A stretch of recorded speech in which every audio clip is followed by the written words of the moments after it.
Hello, and welcome to After Weird, the place where we fit all the strange, mysterious, funky, and downright weird stuff we can't fit into regular episodes, and the podcast with 666 followers. Although, actually, now I've just looked, it's 669, so, nice. But, yeah, welcome. My name's Andy. My name's Craig. I'm the weird one that doesn't fit into the regular episodes. Yeah. Anyway, should we do some weird news Absolutely. before I get Absolutely. smoked out by the frankincense? That's Frankenstein. frankincense, Andy. Frankincense. It's a thing that they give it to Jesus. That's why I got it here. You're It's one talking of my no, holy you're things. talking no frankincense. Uh, Also used for in the sort of preparation for bodies back then as well. Yeah, just so you sure. know. Okay. Well, don't have. And well, I have a little body actually. I have this one. Oh, that is a desiccated little squeaker. Yeah, little vole. Crispy. Are you saving that? Are you gonna deep fry it or something? That's going to be in my next book. You're gonna Eat tan like it. a weirdo. That's like pre-made jerky. For those listening rather than watching, the fortunate ones, Craig just held up a little dead vole or something that he might have found, I'm Yeah. guessing. Little vole lives in my studio. That's All where he right. lives. Enough of this weirdness. Shall we get for weird news? Yeah, sure, we can do. You don't want to talk about this week's episode? We could do actually. This week's episode was with Dave Brewis. Indeed. It's Gatherings documentary. yes. I mean, I watched the rest of them now, as I mentioned. I hadn't like managed to watch everything on there, but yeah, it's impressive, and I do like that whole take of it not being like, veering away from that. Oh, it's an ancient pagan tradition. It's an ancient pagan tradition. It's quite nice in a way, you know. Yeah. I have spoke to Dave today, very Oh briefly on yeah. email. Which technically for you guys, this is the day before Dave's episode actually goes live, just so that makes sense. Apparently he's in the Pyrenees filming dark stuff and light stuff. Fantastic. I wonder if he'll head on down to Saturday, like we chatted about. And I've also chatted to a guy on my street who I discovered is in the Potton Mummers, which I think we mentioned in the episode. I don't know, you got mummies, you got Frankenstein. Yeah. Stop me, So seriously. I'm gonna hopefully be chatting to one of the guys ahead of Christmas Eve, because they do the Mummers on Christmas Eve. He was going into loads of detail. I was like, save it. You need to like record all this, because it's like Yeah. it's the old it's there are other Mummers plays in the country, but they all like keep trying to modernize. And he was like, I don't really like, because they bring like Trump into it and stuff. And he was like, no, we keep it like, I think he said that the Potton version's the same one it has been since 1953. I've got mixed feelings about that. And not that I think either way is wrong or right. It's more that on one hand, it's really nice seeing these older ones preserved.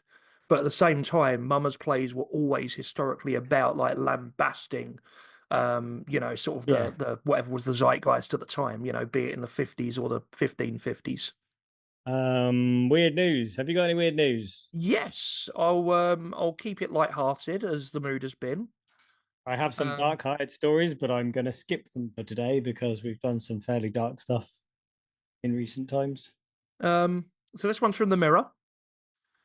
Mirror on the wall. I was tricked into coming to the UK so my organs could be harvested for strangers. It's the gift of giving, the season. Sorry, did you? I thought you said you were going to keep it light-hearted. I mean, this is light-hearted, right? I mean, they might be light to heart. No, they are alive, so that's I'm considering this a light-hearted one. Okay, go on. Daniel had such little knowledge of the judicial system that he was asked what happening. Sorry, I'll say that again. I can't even words. Daniel had such little knowledge of the judicial system that he asked what was happening when his trafficking conspirators were sentenced to jail time in the UK. I'm going to briefly do this one because I don't want it to be too dark, but I did think it was sufficiently weird. Daniel was excited to begin his new life in the UK, had been promised a life-changing opportunity, which he assumed would be a job, and made the heartbreaking decision to leave everything he knew and loved in Nigeria behind. However, the now 21-year-old could not have imagined the horrors that would await him when he arrived. It was only when he heard the people who had trafficked him from his home to Britain discussing how to get hold of his kidney that he realised exactly what he'd walked into.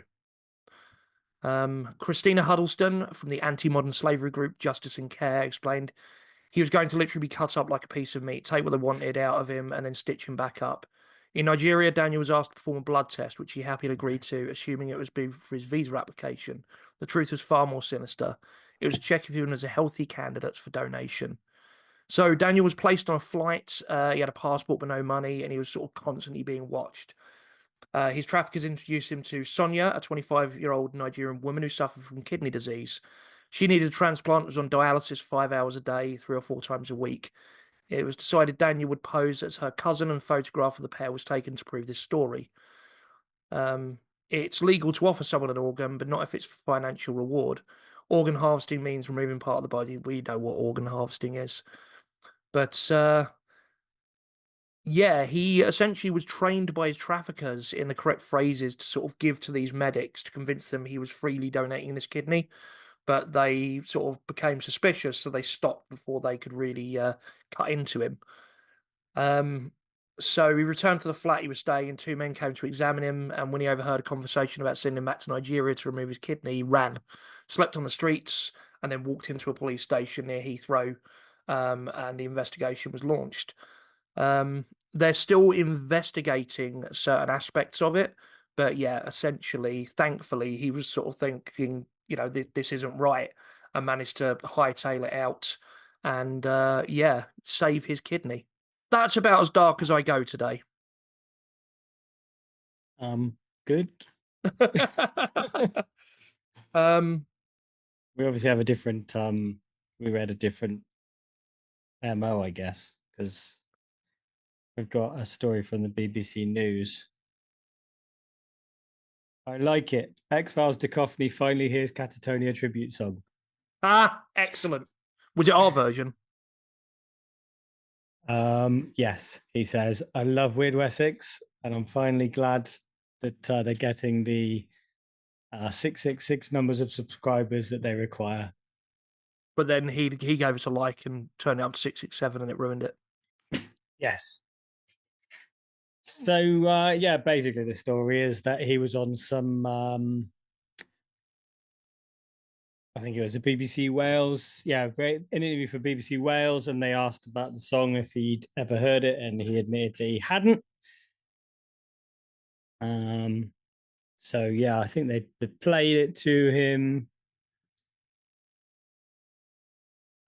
Goes on to tell me about Catatonia. We all know, everybody knows the song, surely. Catatonia is Mulder and Scully. If you don't, check out our Savanac episode. We sing it in that.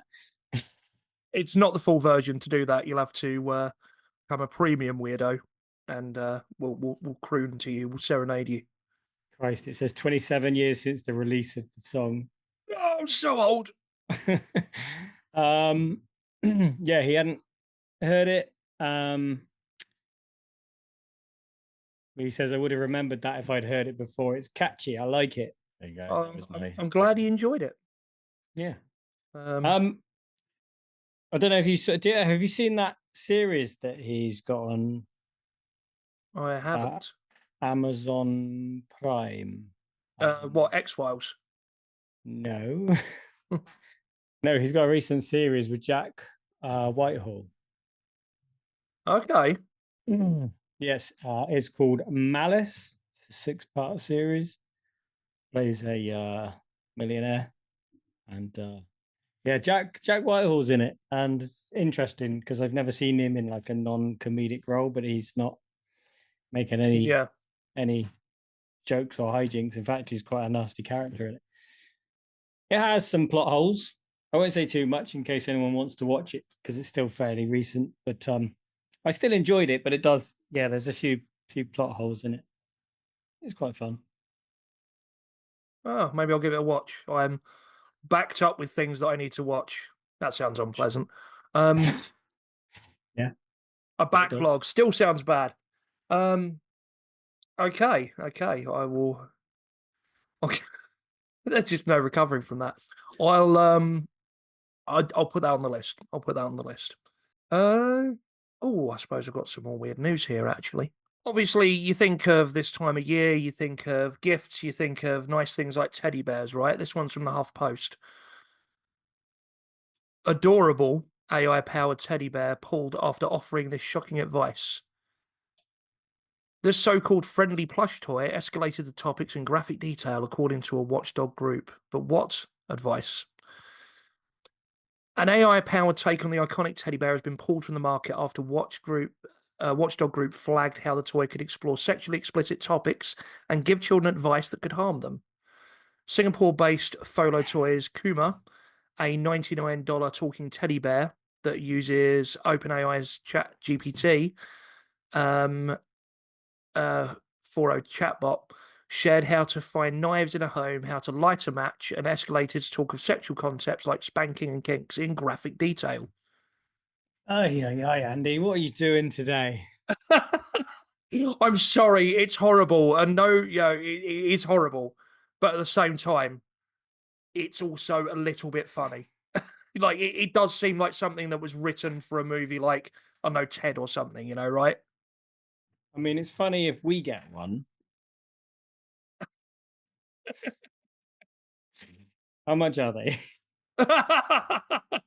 Stop. um, in other exchanges lasting up to an hour, he discussed even more graphic details, as in everything from um, shibari knots for beginners, roleplay dynamics, and scenarios disturbingly brought up itself. In other instances, the teddy bear shared that knives could be located in a kitchen drawer or a knife block. But he did I mean, the kids advise, should know however, that anyway. it's important to ask for an adult for help when looking for them. I mean, that's not necessarily a bad thing, right? Um, Other twins named the report also engaged in bizarre topics. Curio's grok. I mean, it's not a good start. A stuffed rocket toy with a speaker inside was programmed for 5-year-old when it was happy to talk about the glory of dying in battle in Norse mythology. And again, that's not that bad. Yeah. But it hit the brakes on the topic when asked if a Norse warrior should have weapons. Um, the teddy bear was originally described as adorable, friendly, and smart. I mean, even the picture of it looks sinister. They got like the lighting of it, the way the lighting hits it is just Yeah. look at that thing. All right. So cute. I want one. Um, Not to change the subject, but I've noticed this before. We need to address your tabs, Andy. No, I keep them all where I need them, which is open. That's how many tabs have you got? That's insane. Only 20 odd. But yeah, AI toys are an increasing problem and practically unregulated, and there's still plenty you can buy today. So get shopping, Craig. So there you go. When like the AI sort of uprising slashed creepy dolls like happening started all combining. I didn't think it'd be in this way, but I shouldn't really be surprised, I guess. So what we're saying is that the AI is going for the youngsters now and training them up to use knives. Basically. Yeah. Okay. I wasn't going to do this one today, but I see your AI and I raised you an article by futurism.com. Oh, here we Uh, go. Go on. it's about a video that shows a robot attacking the CEO of the company that made it. You seen this? No. Shibari. Dab. Yeah, that I is mean, a. he was inviting it to kick him. Oh yeah, I mean it's like a training thing. They all look quite happy with the fact, but it's still a little bit worrying. That is. Like we are training them to like attack people now. Engine AI, that's its menacing android loose on the company's head honcho, whom it promptly proceeds to kick the ever living crap out of. I don't know if I'd say that is accurate to what happened in that video. It was one kick. It's not like he was like pummeling him. Do you know what I They mean? didn't, yeah, they didn't show you the bit where he like reduced him to a fine paste while he was on the floor. Yeah. Um, Yeah, in the video, CEO Zhao Tongyang bravely stands his ground in a ridiculous suit of armor as the T-800 robot. See what they did there? Did Squares they them up. actually call it a T-800? The article says it's called a T-800. Oh my God. The first kick misses its target when Tongyang backs out, barely avoiding kissing the sole of T-800's feet, a caption reads. Which says seemingly glosses over the fact that he nearly got his face caved in. The next kick, though, smashes into his torso and sends Chong Yang flying to the ground. Too violent, too brutal, a shell-shocked Tong Yang exclaimed. Without protective gear, no one could withstand it. Anyone would break a bone. I mean, they made it, you know. Yeah. We've gone too far. Set fire to it. Oh, that's cool but worrying. Like, I don't know. I mean, it was good. Like, it wasn't as good as I was hoping for, but I don't know if you remember a few years ago there was a big competition. Someone made like a battle bot, like one you could pilot from inside. And then someone else made one, and they were like, "Well, naturally, we've got to have a fight now." And yeah, it was I think it was a Japanese company and an American company, and they like kitted out this big warehouse and had this big like sort of three-stage battle, and like they had like paint cannons and stuff like that, and grappling hooks and smoke to like hide the sensors. One of me he even had a drone that like went over with smoke and like paint bombed the sensors of the other robot. It was quite impressive. I don't know how much of it was staged, but like, I remember thinking that is cool. That is something I always wanted to see since I was a kid. But at the same time, we are quite a way off from battle mechs. Well, at least I kind of hope a solar flare would take them all down as well, right? Hmm. Or a Hopefully. big old EMP. Although that would take out most of humanity as well, because who can survive without the internet? Exactly. People, I mean, what would people do without listening to Wyrd Wessex? Exactly. So yeah, so that wasn't really going to be my weird news. That was just because you mentioned about AI, and I saw That's that all earlier right. It today. works. I can do a proper one if you like. Go on then. Give us one last weird news. This is just an update on something we did earlier this year. So in the summer, we covered the bizarre story of Sam the Sandown Clown. You might remember. Oh, yes. And well, I guess very briefly. So for those who missed it, the story dates back to May 1973 on the Isle of Wight, where two children encounter a 7 foot tall neckless humanoid near Lake Common. The entity was a patchwork of weirdness. He wore a pointy yellow hat with antennae, blue gloves, and had a strange white clown-like face. He spoke in cryptic phrases like "hello" and "I am all colors Sam," and performed a truly disturbing conjuring trick where he ate berries by inserting them into his ear and spitting them out of his eye socket, all before disappearing into a metallic hut. And at the time, we kind of debated whether he was some kind of alien or a ghost or like a Yeah, weird something like delusion. trying to be human, but like not quite Yeah. getting it right. So yeah, for decades that was the end of the story. But now, thanks to research detailed in the 40 Times magazine, and on and on the Modern Fairy Sightings podcast, we know this was actually just the beginning. So there's more to this story. Isle of Wight writer Paul A.T. Wilson has been digging, and he's managed to make contact with someone he strongly believes is Faye, the girl who had the original encounter. Ah, okay. She went on to produce a large archive of documentation, including her father's correspondence with Bufora, including the unedited original transcript. And also, she seems to have Sam's actual notebook, which apparently the entity gave to her. That's impressive. I mean, it's a notebook. I'm not that impressed. If No, it was it's like a impressive piece if of it's actually alien Sam's. technology. Maybe it is. Maybe it is. Ye of little faith. So the real revelation, though, is Faye, and I'm sure you realize that's not their real name. That's just name that the father gave to his daughter just for the sakes of the story. Um, she actually doesn't call it a clown. She refers to it as the Sandown ghost.